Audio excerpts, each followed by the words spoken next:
Will Bitcoin pump or dump before the halving? The halving for Bitcoin is coming in April 2024. And there's lots of price action around this date historically with each cycle that we've had in the past. We're going to cover what that looks like here in today's episode. But what we want to look at is leading up to April, when the halving occurs, are we going to pump? Or are we going to dump? What's going to happen with prices during that time? And then also afterwards, after that halving occurs, what can we look forward to for the rest of the year? Those are things we're going to kind of look at today. We'll look at a bunch of different things like technical analysis, we'll look at some on-chain analysis, and just look at historical trends previously that we've seen from the past two cycles of Bitcoin itself. So that's what we're looking at here today. GM, welcome to Web3 Academy, your one trusted source to capitalize on the next big phase of the internet. We are here to make sense of an on-chain world in constant transformation. I'm Kyle Reedhead, your host for today's episode, and I have a question for you before I get started, and that is, do you own Bitcoin? If you do, are you accumulating Bitcoin on an ongoing basis right now? Or are you the type of investor here in Web3 that doesn't necessarily care about digital gold, and instead you're buying ETH, SOL, and other digital assets? Are you a Bitcoiner or are you not? That's what I want to know today. So if you're listening on Spotify, please answer the poll.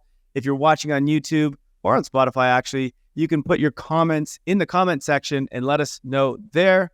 Otherwise, please like, share, and subscribe to our channel to help us grow and continue to bring Web3 Academy's information to the masses. All right, guys, so let's just dive right into today's session. I'm going to share a screen here. So for those listening on the podcast, don't worry. You can watch if you want on YouTube or on Spotify. But if not, it's fine. I will do everything I can to explain what I'm discussing and what I'm showing here, because we will have a bunch of charts and things to look at throughout. So first, if you're not aware of the Bitcoin halving or what that is, basically what this is the miners of Bitcoin receive a certain amount of rewards every single year, okay, on an ongoing basis. And what happens is the reward that they get. So if you think of the inflation rate, an annual inflation rate for Bitcoin, that amount is cut in half every about 4 years. It's based off the Bitcoin protocol, so it's not actually on a 4-year basis. It's actually based off of the block space. But regardless, it's around every 4 years, it's cut in half. And so what that means is there's half the amount of supply being put onto the market, or really just being put into the circulating supply of Bitcoin on every single 4 years. And so obviously, if demand stayed the same, but supply is getting cut basically in half, and again, this isn't the total supply being cut in half, but new supply being cut in half, then ultimately price should go up, right? It's what we've seen here. I mean, if you look at the chart I have right here, it's just showing each halving cycle. It shows the rewards getting cut in half every 4 years. And then, of course, we have the cycles of Bitcoin and crypto in general that continue to go up and up every 4 years. And it seems to be fairly aligned with Bitcoin halving. Now, I just wrote a pro report on this, so it comes out on Thursday, all about what I believe actually impacts the cycles more than the halving itself, which is around liquidity. And so if you're a pro member of Web3 Academy or our newsletter, you'll get a big deep dive into that and how to watch liquidity and understand liquidity throughout the cycle to help you time the top. So I highly recommend you check that out. But either way, we know that halving itself does have some sort of short-term effects because there's a lot of price action around it. And so that's what we're going to talk about here. So now that we understand what the Bitcoin halving is, let's look at some historical data, and we're going to use a friend of the show here, Rex Capital. He does a great job on just like looking at the trends of Bitcoin in general, but specifically the Bitcoin halving. And he's broken down the halving into 5 phases, okay? And so in the 5 phases, we have the pre-halving downside. So usually we see a big dump way before or well before the halving itself. Then we have a pre-halving rally leading up into it.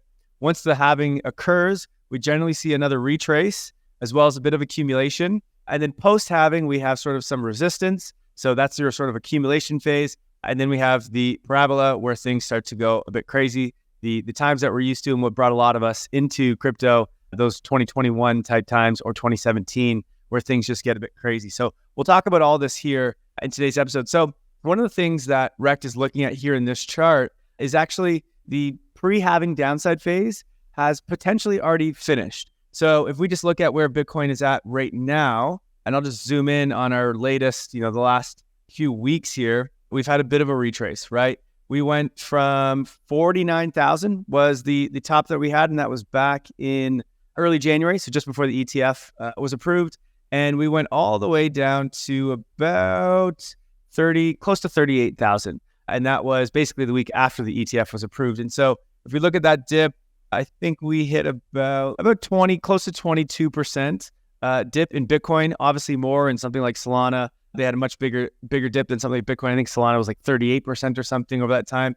So a pretty reasonable size pullback and somewhat in line with past pullbacks. So from there, what happens? Typically, there is a rally leading into the April. Well, in this case, it's in April. So typically, there's a rally that kind of comes back here at this point for the next sort of 2 months leading into it. So that's Rex expectations here, is that we'll probably have some sort of rally leading into it about 60 days or so before the halving itself. So that's what we're moving into here in February.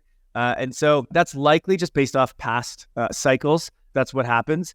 Then what we have is as the halving occurs, so in April, there's typically a retrace. And that retrace was 38% back in 2016 and then 20% in 2020. And then from there, we sort of accumulate.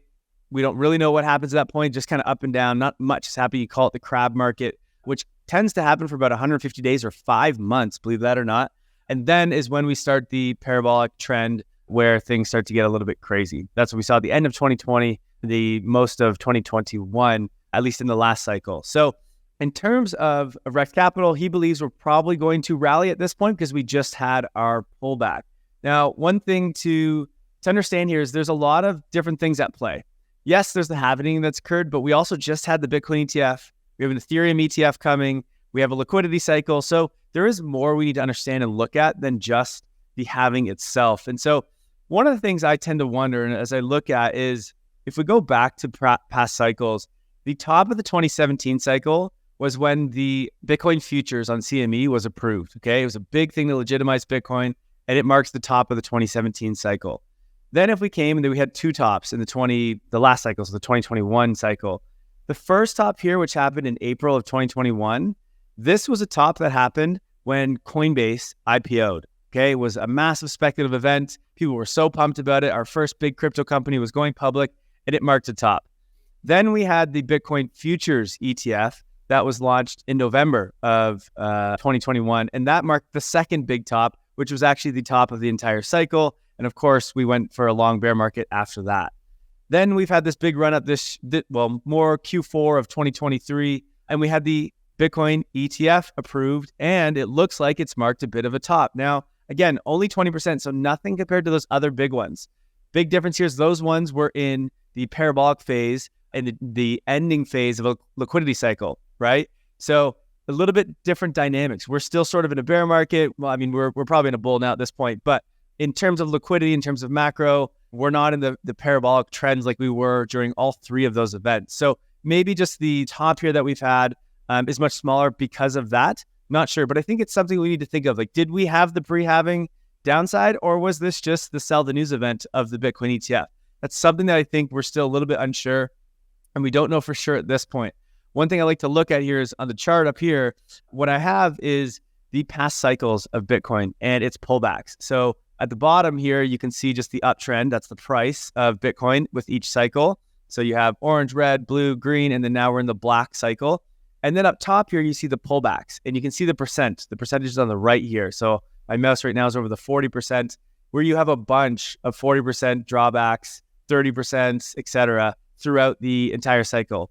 We haven't had any of that yet in this cycle, right? We actually are still in the early days. We haven't even had more than 30% in Bitcoin. So it's very small pullbacks. So I'm going to talk about what to look for in the, after the halving in a second, which will be a lot of pullbacks. And I think we're entering that stage. I just am a little bit concerned that we haven't really had a big pullback just yet. And I know for some of you, this 21%, 22% might feel like a big pullback, but in crypto world, it's really not that big of a deal at all. We have not come back and hit any of our big forms of what we hope will be support down at, sort of the 37, 38 level. We didn't really touch it. We were close, but it didn't last very long. And then 32 was the real big support line that we have that has tons of historical relevance. And we didn't even come anywhere close to it. Is that where things head before we get to the halving? Potentially.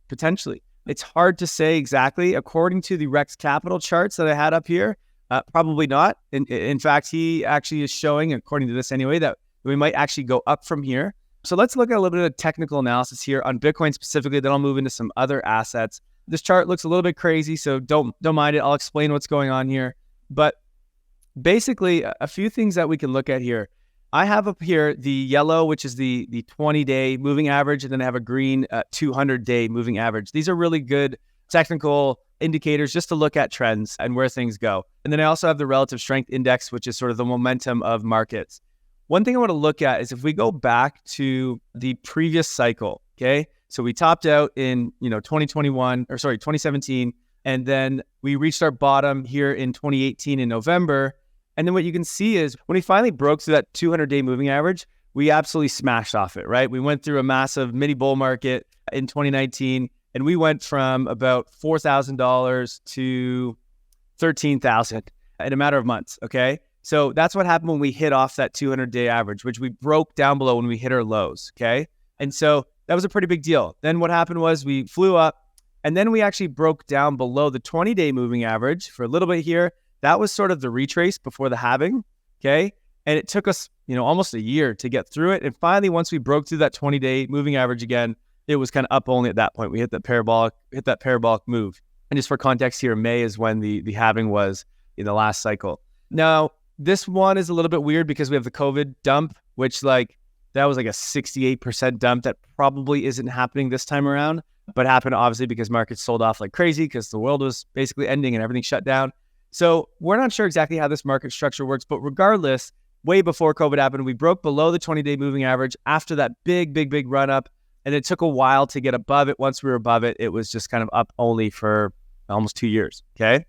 So if we now look at today, where things are at in this cycle, again, when we hit the lows back in 2022, we went below the 200-day moving average, okay? Well below it. Took us a while. We finally broke through it. Takes a little bit. We bounced off it a couple times, and then boom, we rocketed up, right? We went from 25,000 up to 49,000, right? So basically doubled in a matter of months. So a really good run. Now, we haven't came back low enough to go below the 20-day moving average like we did in the previous cycle, okay? So that's very interesting. And one thing that just makes me think maybe there's more room to pull back here. We haven't really seen a big reset. Even if we look at the momentum, so the relative strength index, which I have down at the bottom here, again, if we look at past cycle, we went in sort of in the overbought range, and then we really came back, right? We really came back, we reset that, and that allowed us to really bounce off the bottom and just run to the full overbought area for the next sort of year, okay? And again, in this stage, we have not came back and got out of that oversold area. Overbought area. We're still in that. And so there's no big reset here, which for a parabolic trend to start in this area, not very likely. So in my opinion, it looks like we're probably due for more of a pullback than anything. And if not pullback, we don't necessarily have to drop 40% for this to reset.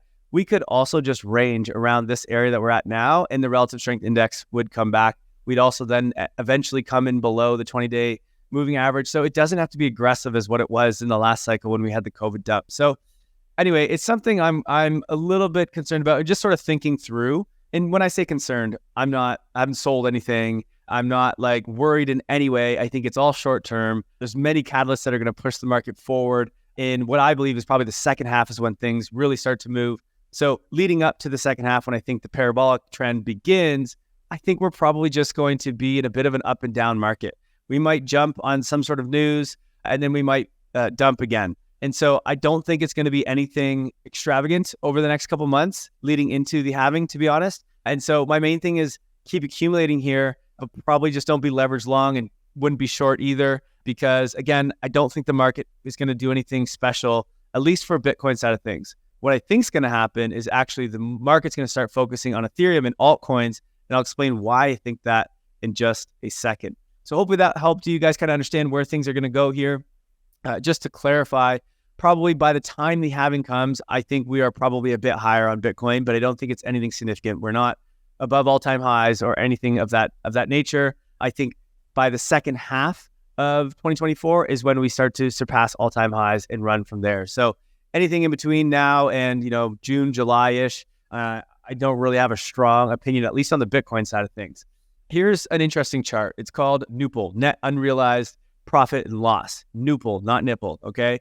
This is a really important chart to understand market dynamics, and basically it's looking at the net profit or loss of all the Bitcoin holders, okay? Really interesting chart you can get on Glassnode, and it's been used throughout many cycles. And so what we're looking at here is the blue line here is the NUPL indicator, and then the black line is just the price of Bitcoin. Now, what we see here is when we reach this sort of belief and denial stage, that's when things get pretty bullish, but also pretty volatile. And so we've just jumped into that right now. It means a bunch of people are in profit is essentially what this thing is showing. But what happens here is we tend to stay in this area for quite a long time for most of the bull market. Once we get through this belief denial, so this orange range, and we get into euphoria and greed, the red one, that's when we start to hit the top. That's when you want to start selling, because at some point we're about to dump and go into a bear market. Every single time we've reached that red area, we dump afterwards, okay? It's almost perfectly matched. So something just to be aware of. Now, we're nowhere near that. So again, that's why I don't think we're going to have some massive dump. We're not moving into a bear market. We're not at a top by no means. But what is interesting, if we look at the historical chart here, we can see that whenever we are in a bear market and we get through the bear market, and the first time we hit this orange area, so the belief area, we tend to have a bit of a pullback. So this is the one that I just showed you in 2017, where we pulled back for a little while. We had that COVID dump. And so it was months of sort of sideways action / going down. And then eventually we took off and we really went parabolic for months and months, 12 to 16 months kind of thing. Same sort of thing true historically here as well. If we look back in 2016, the first time we hit that orange, we actually pulled back out of the orange. And then eventually we went way above it. And we, again, 12 to 18 months of a bull run until we reached the red euphoric stage and then pulled out. So we just hit the orange. Will we have that pullback and go below it again? Again, that's what I'm thinking potentially happens. It's not 100% guaranteed by any means, but I definitely can see us getting another pullback as a result of this. Now, the other interesting thing from this chart here is when you reach this orange stage, what this tells you is, okay, bull market is on. We are moving into the up only for 12 to 18 months. And what we should start to expect is really big pullbacks. This is the point in the cycle where you start to see 30, 40% pullbacks, but they're pretty quick. They happen within a couple weeks, right? Sometimes even a couple days. So we're just sort of starting to reach that phase. Now, we might be in the orange for a little bit before that happens. Again, we might pull out of it here. We'll have to see what happens, but something interesting to watch over the next little bit.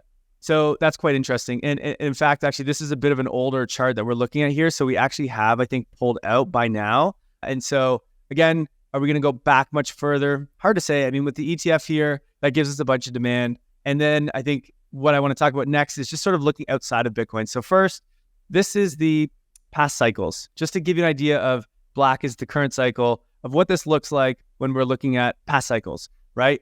Again, if you look at the blue, you look at the red, we're just getting, we're a few months away from getting into that parabolic phase where it's really, really up only for a while. And so we've been tracking the last bear markets perfectly. It looks just so similar to the last couple cycles, which is quite interesting. Now, the other thing that happens in these cycles around this time is Bitcoin dominance tops out, right? So what I have here is the Bitcoin dominance chart.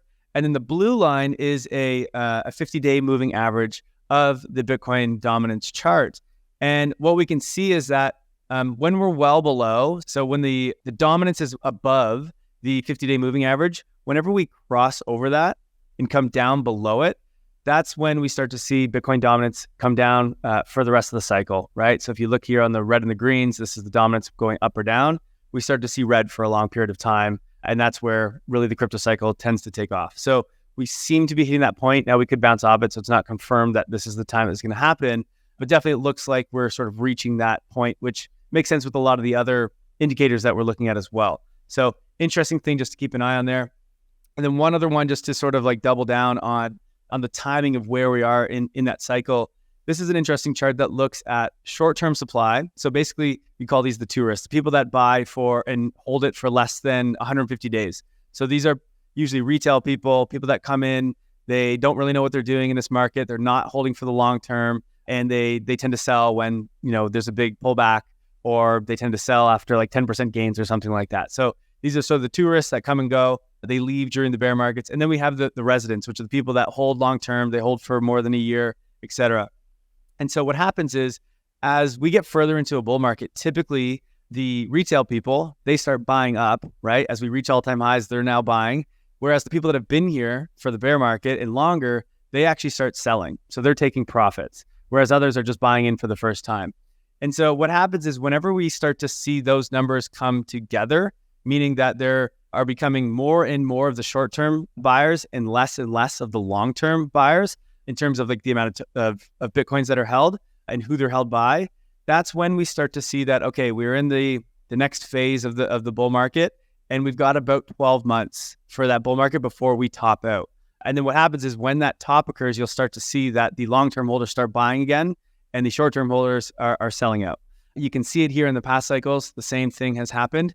Now, we don't know if this is starting right now or not. It's like this green range that you see might be moved over. It could just pull back, and this could have just been a small little dent in the trend. But it does look like if you look at the two trends, they're starting to come together, which would say, okay, from here, we've got 12, maybe 16 months for the cycle. It's, again, the sort of parabolic area where retail starts to come in and things get a bit crazy. So a lot of indicators kind of pointing towards the same thing.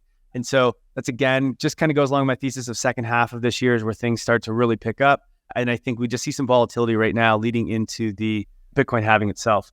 Now, let's move out of Bitcoin for a second, because again, I think all eyes are moving towards altcoins at this point. I think the dominance has topped out, and looking at Bitcoin is still important, especially when you're considering macro. So you always want to keep an eye on that, things like the NUPL indicator that I just shared there, Bitcoin dominance, et cetera, because that's going to help you decide when the top is here. Now, we're nowhere near that, but you do want to keep an eye on those things. Where I think we're moving now is markets are going to move towards Ethereum. And the reason for that is, well, we have the EIP 4844 upgrade, which is going to make L2s much cheaper. And I think there is some narrative around that. We've got a bunch of L2s that have just recently launched in the last couple of months, a bunch of tokens that are launching, which brings liquidity. And then we have obviously the Ethereum ETF, which is looking like it could be pretty likely. I think the ETF experts right now are giving about a 65% approval rate of that. And so it's not as high as what the Bitcoin one was, but we're still months out from that. That comes in May 23rd is the date to be aware of there.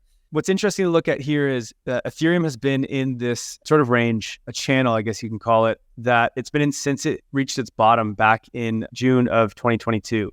And so it's gone up and to the bottom of this range multiple times. And it's just continued in this range for a while here. And so it looks like we have an upside of Ethereum still up to about 20, let's see if we're looking at today, 2780, 2750, somewhere around there. And so again, even if it did that, that doesn't mean we're going parabolic and it's, bull market craziness. I think we could hit that leading into the Ethereum ETF, no problem.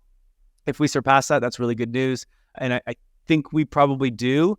But until then, if we continue just in this range, then again, I'm not super bullish by any means yet. I think it'll take us months to get through this range, but let's see how high we go on the EIP 4844 narrative, as well as the Ethereum ETF. I think leading up to the halving, which is in April, I actually think you're going to do much better in something like Ethereum. I think Bitcoin, maybe goes up and down a bit, but I think it's Ethereum that's really going to outperform for the next couple months here. And then I guess to add to that, I always talk about Solana as well. So let's just look at what's going on there. I showed this chart, I think last week, which Solana sort of broke out of, came back, hit the line here, and then it looked like it was going to take off. Unfortunately, today, Solana has had a bit of issues. So the chain is actually down, had its first outage in over a year. So it's sold off a bit. And I think people have sold and rotated a bit of their SOL into ETH as a result, which, I think it's just a short-term thing. These are all expected in a new chain that's trying to be extremely, extremely scalable, like no other chains are. And so Bitcoin people will laugh at this and Ethereum people will laugh at this and say, oh, you should never have downtime. And look, it's a new technology. It is what it is. Don't take this like Solana's done and you need to sell everything. It's not. It's just a quick fix they had to do. It took them a couple hours. I think it's back up and running now as I'm recording this. And so all is well. I think you're probably going to see more of these throughout the cycle as more users come in. Solana is doing a lot of transactions right now, and it's been able to handle that pretty well. Of course, it can find bugs, and that's okay. When FireDancer comes this summer, which is another validator client, that'll keep the chain running, ideally. And so I think all these issues that they're going through right now, they're getting solved, so I wouldn't worry about them. In fact, actually, if people start to overrun this narrative and Solana really sells off as a result of this, it would be a fantastic buying opportunity, in my opinion. So, but let's see where things go. It just happened this morning. So in terms of price action, it went down a bit, but not much because, well, most people couldn't sell because the chain wasn't working, right? So we got to wait for the chain to get back up and running, and then we'll see what happens. I got a feeling it's not going to be a massive dip, but Obviously, if Bitcoin sells off and the market in general sell off, then Solana will sell off more. It's more volatile than the others. So it's pretty normal. Outside of that, the only other thing that I would be looking at right now is in terms of just the broader macro markets and tech. So outside of crypto, technology stocks in general are actually doing really, really well. So if you're looking at the other sort of growth or high risk assets outside of crypto, which would be your tech stocks, they have been crushing it. And a lot of that is coming with the idea that likely the Fed is going to cut rates at some point this year. Again, I've been saying for many, many months now that I think it happens in Q2, which I still continue to think happens, although people are concerned about inflation still, and that, jobs were really high, and so unemployment isn't getting as bad. So can they really cut rates? I think a lot of those jobs numbers are garbage. I'm not going to dive into that now. I think inflation tanks still, as I've been saying forever. So I think, with the Ethereum ETF coming in May, the halving coming in April, and rates likely to get cut by June, that's what I think, again, sets us up for a second half that I think is going to be really big. And we're already seeing it happening in tech. Crypto is lagging because we've had the sell-off because of the sell the news event of the ETF. So that's fine. The more that tech stocks diverge from crypto, it generally means that whenever crypto catches its bid, at whatever point that is, it tends to just shoot massively. And so this is why you want to be in the market. You don't want to be short. You don't want to be out of the market, even though we're not sure where we're going to go in the short term. Whenever it happens, crypto moves really, really fast. And so this is why you just want to be in and wait for that. And the more that tech stocks go up, it's like building up pressure for crypto to just explode whenever it catches its bid. So let's go back to the rec chart just to sort of wrap up here. And so where do we think things go? So again, in his phases, we have the sell-off, which we might have just had. Then we tend to have a rally. Then you have the halving. We have this sort of accumulate, it tends to retrace right after that. Again, kind of like a sell the news event like we just had with the ETF. And then we sort of accumulate. It takes a few months, and then you're sort of parabolic from there. And so his timing here would be sort of Q4 is when we start to go parabolic, which again, I would definitely agree with that.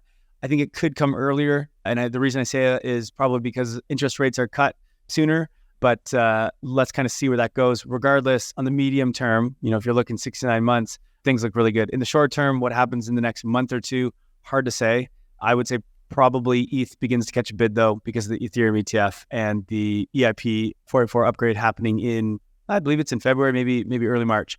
I'm more bullish on that than on Bitcoin in the short term. But otherwise, price action could do anything leading up into the halving. And then after the halving, that's when you really want to make sure that you're allocated, because I think from there, that's when we go on our 12 to 18 month, well, probably 12 months at that point of a uptrend, and things get pretty crazy. Retail comes back in, and we go through our sort of parabolic phase. That's the green area that you see in the chart here. And that's when things get a bit wild. And that's where you want to just make sure you're allocated before that starts. What you don't want to be doing is making all your buys during that time. That's the time that the short-term holders that I talked about on the other chart, that's the time that they're all buying, right? You want to be selling through this phase, not buying through this phase. That's how you sort of win this cycle. So all the things that are happening right now, whether we go up, we go down, we sort of crab walk, up into the halving, it's a little bit irrelevant, because prices are going to go way higher at the end of the year into 2025 anyway, as we get more liquidity into the cycle. And I mean that in terms of macro, not necessarily into crypto. And so I really don't care about what happens over the next couple of months. If we got a big dip, that'd be great. I'd be continuing to buy. And really what you want to be looking to do is when you reach this sort of parabolic phase, that's when you want to be looking to sell. So hopefully that gives you just a helpful time frame on where we're at in terms of the halving, in terms of some of the other big events that are happening this year, and then a bit of a look into the end of 2024 and 2025. Again, just to reiterate, I've talked a little bit about cycles. I keep talking about these 12 to 16 months of sort of up only, which I think starts soon. And then I think at some point in 2025 is where we peak. Maybe it reaches 2026. It'll depend on the liquidity cycle. So that's for a whole other video, something we'll talk about, and we'll continue to try to guide you and show indicators for throughout the next year and a half.